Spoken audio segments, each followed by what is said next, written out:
বাংলাদেশের কোনো সিন্ডিকেটের হাতে মোবাইল ব্যবসা তুলে দিতে পারেন না। বাংলাদেশে মেমোরি কার্ডের ট্যাক্স 70 টাকা, কিন্তু আপনি খোঁজ নিয়ে দেখবেন ওই কোষাগারে কোনো ট্যাক্স ঢোকে না, কারণ মেমোরি কার্ড 70 টাকা বিক্রি করে ফেলায়। আপনাকে কিভাবে ট্যাক্স দিবে 70 টাকা?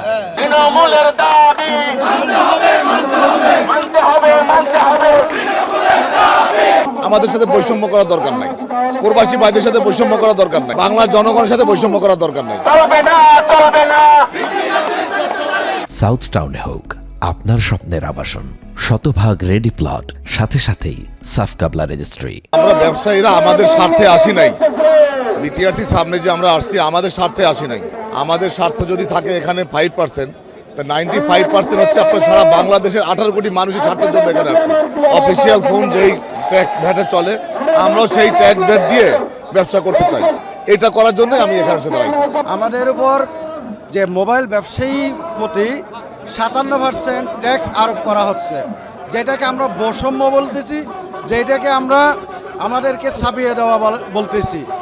কারণ সেটা বলার পিছনে যে বাংলাদেশের মধ্যে যারা বিদেশ থেকে পণ্য নিয়ে এসে খোলা জিনিস নিয়ে এসে অ্যাসেম্বলি করতেছে, তাদের বেলায় 7.5% কর আরোপ করা হয়েছে। আর যারা বাংলাদেশের মধ্যে কোম্পানি রয়েছে তাদেরকে 10 থেকে 11% ট্যাক্সের আওতায় রাখা হয়েছে। তাহলে আমাদেরকে কেন 57% ট্যাক্স দেওয়া হচ্ছে, এটা আপনার মাধ্যমে আমি জানতে চাই। আমরা বিভিন্নভাবে তার করা নক করছি, দরজায় নক করেছি, কিন্তু আমাদের কথা শুনে নেই।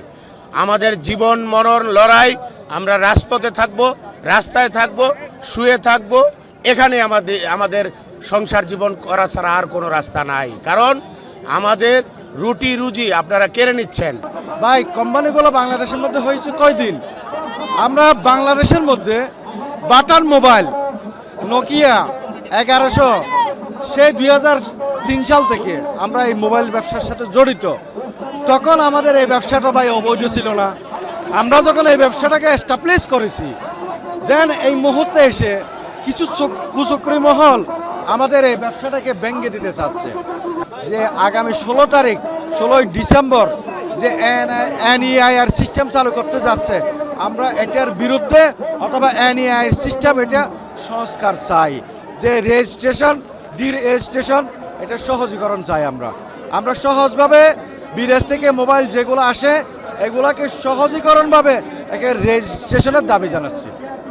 এই যে পলিসি, বিমানের আপনি টিকিট কাটতে গেলে টিকিট নাই, প্লেন খালি যাচ্ছে, তেমনিভাবে এনবিআর 58% যে ট্যাক্স নির্ধারণ করছে, এটা জুলুম, এটা জনগণের উপরে জুলুম। এটা সর্বোচ্চ আমরা দাবি করি 10 থেকে 12%-এর মধ্যে হলে একটা সহনশীল অবস্থায় আসে, আমরা ট্যাক্স দিতে পারবো। সহনশীল পর্যায়ে আপনারা ট্যাক্স নেন, এটাই আমাদের দাবি।